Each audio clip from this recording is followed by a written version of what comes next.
오늘은 예레미야 22장 20절에서 30절까지의 말씀입니다. 예레미야 22장 20절부터 30절까지의 말씀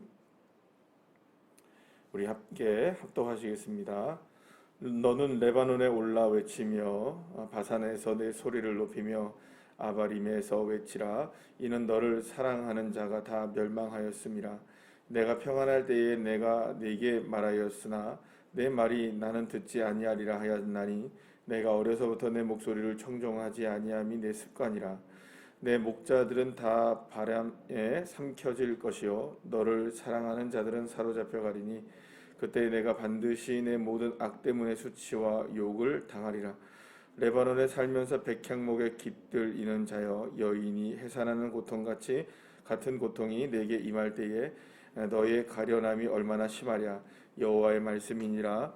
나의 삶으로 맹세하노니 유다 왕 여호야김의 아들 고니야가 나의 오른손에 인장 만지라 할지라도 내가 빼어 내 생명을 찾는 자의 손과 내가 두려워하는 자의 손 곧 바벨론의 왕 느부갓네살의 손과 갈대아인의 손에 줄 것이라.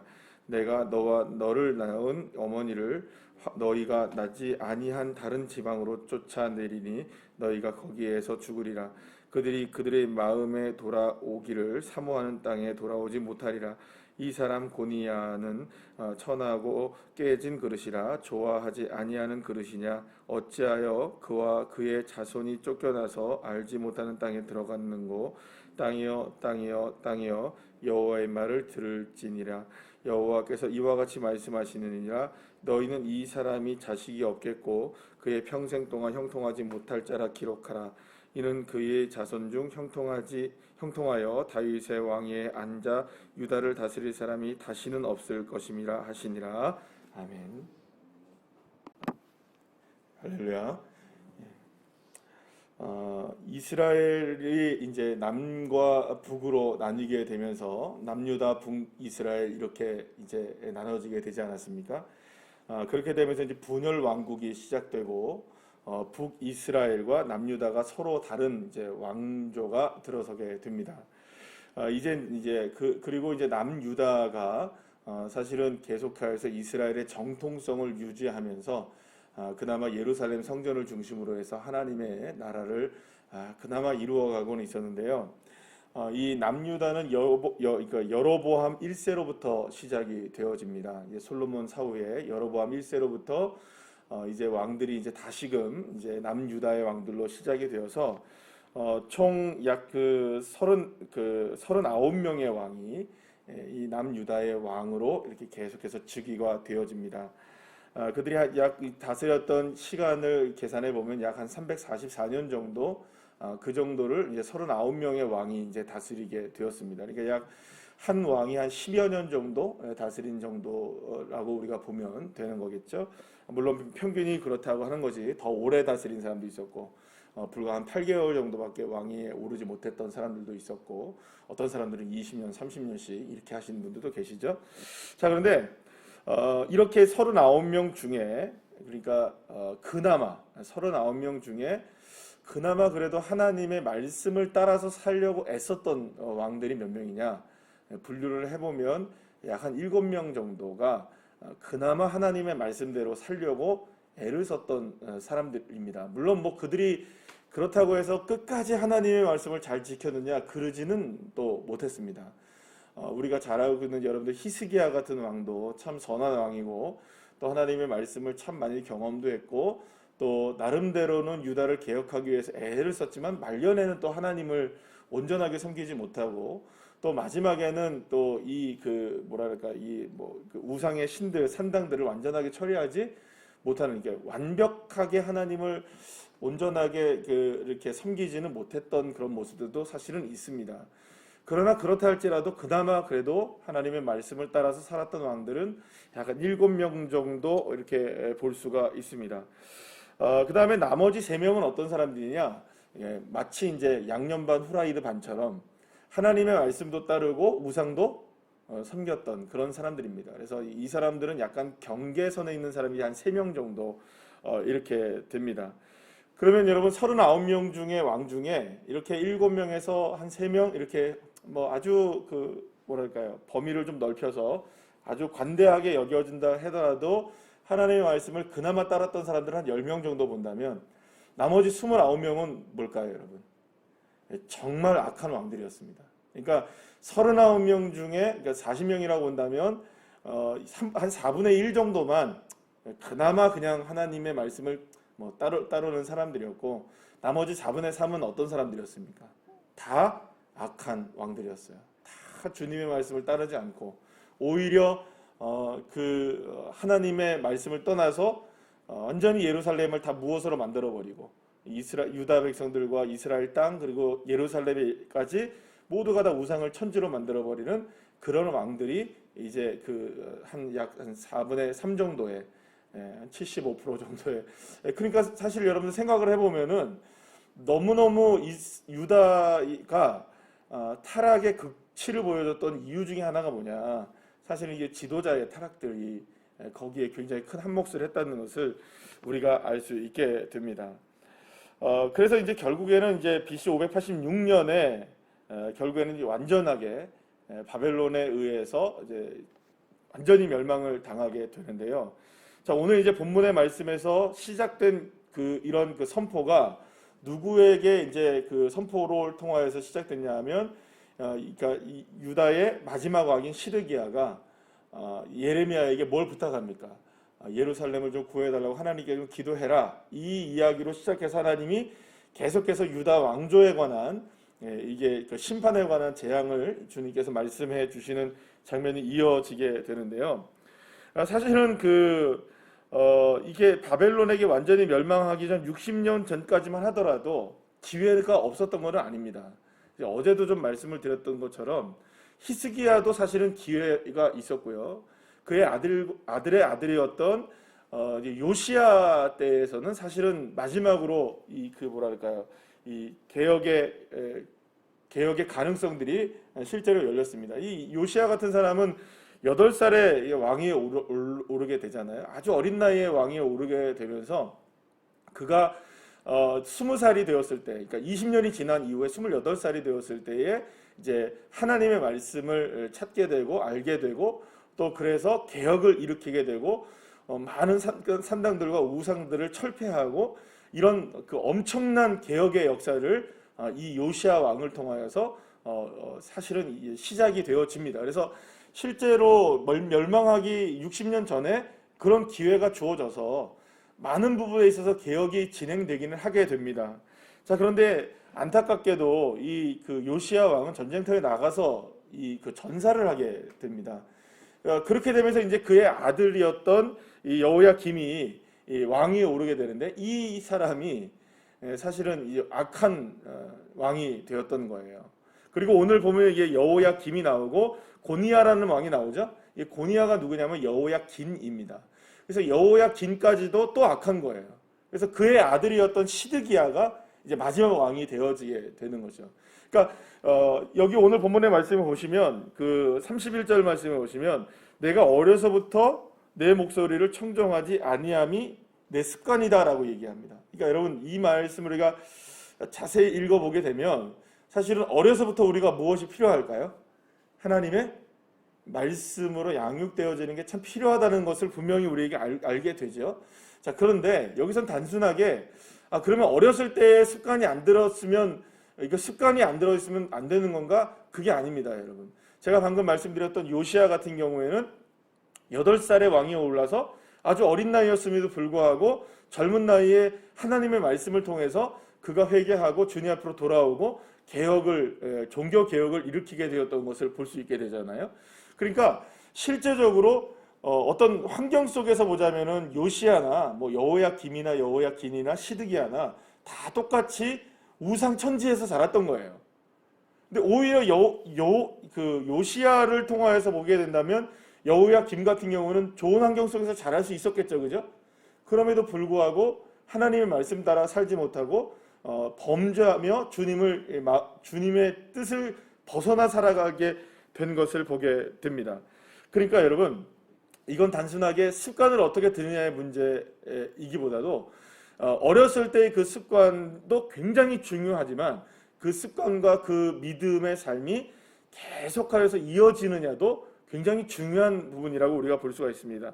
어쨌든 중요한 건 뭐냐면 여호야김이나 여호야긴이나 뭐 고니아나 뭐 이런 등들의 왕들이 정말로 하나님의 말씀을 소홀히 여기고 하나님보다 더 좋은 것들을 따라가기 시작했다는 거예요. 그러면 여기 오늘 본문 말씀을 보시면 이런 얘기가 나옵니다.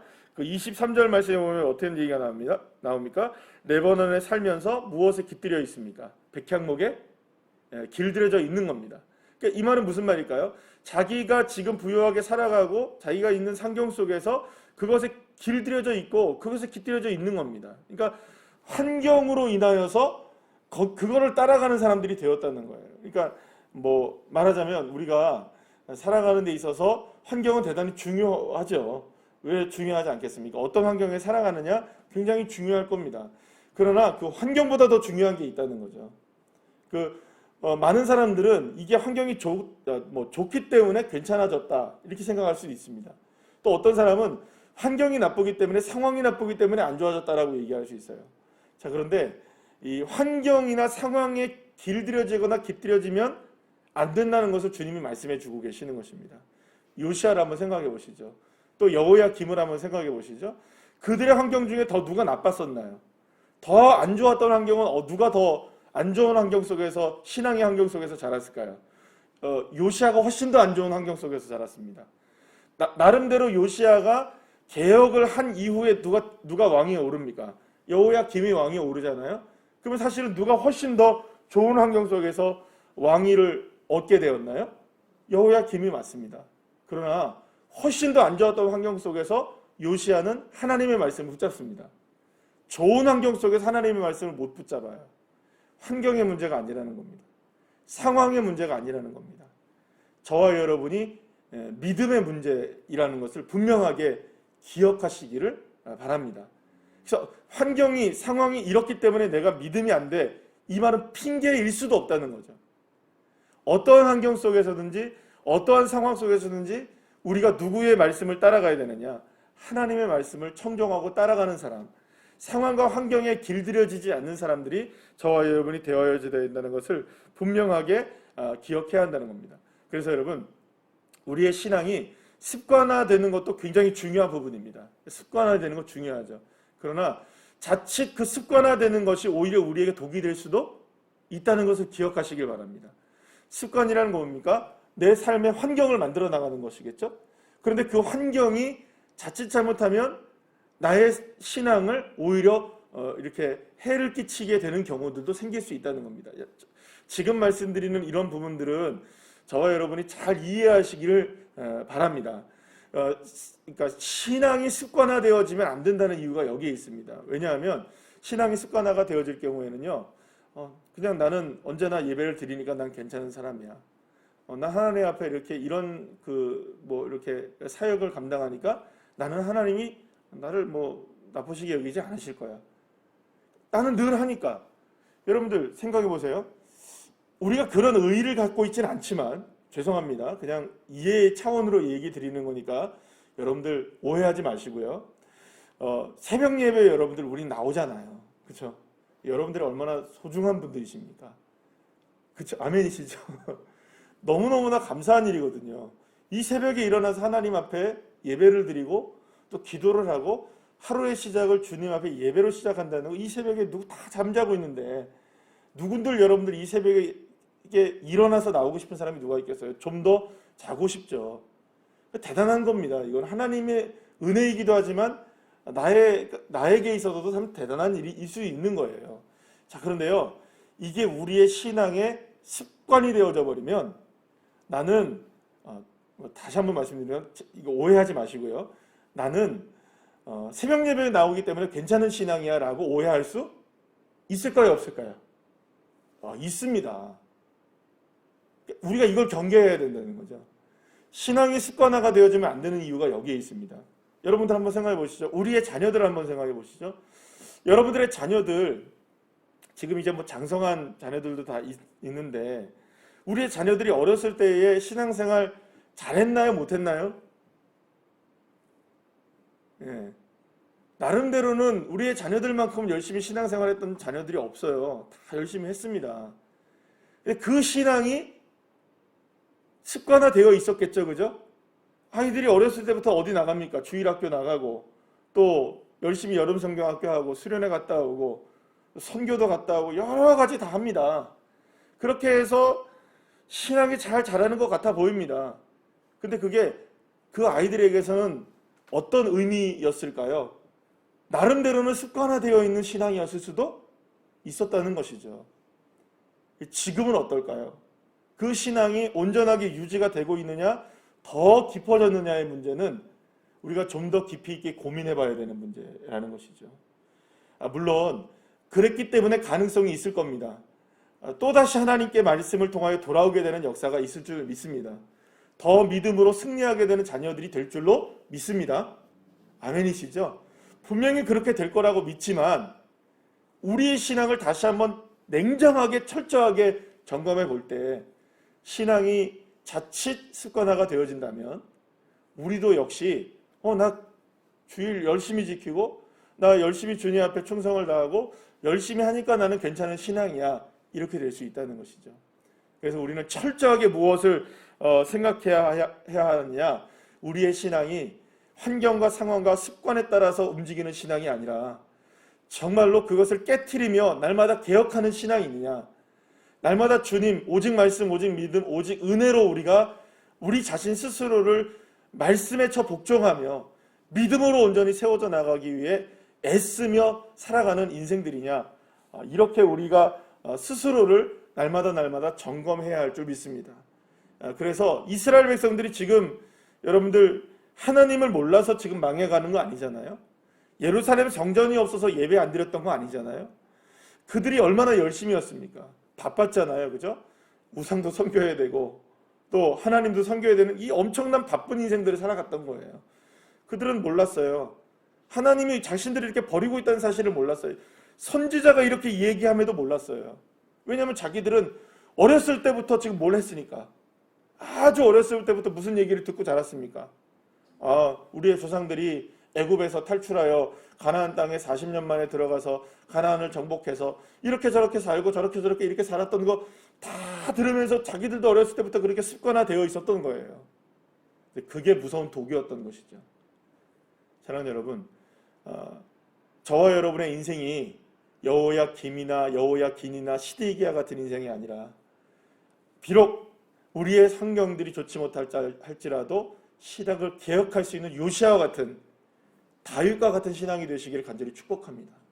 그래서 오늘도 6월의 마지막 날인데요, 오늘도 다시금 우리의 신앙을 개혁하고, 그래서 7월의 첫날을 내일 우리가 맞이하게 될 때 더 하나님의 은혜로 스스로를 저 복종시켜서 날마다 개혁하는 신앙인이 되시는 저와 여러분 되시기를 간절히 축복합니다. 기도하시겠습니다.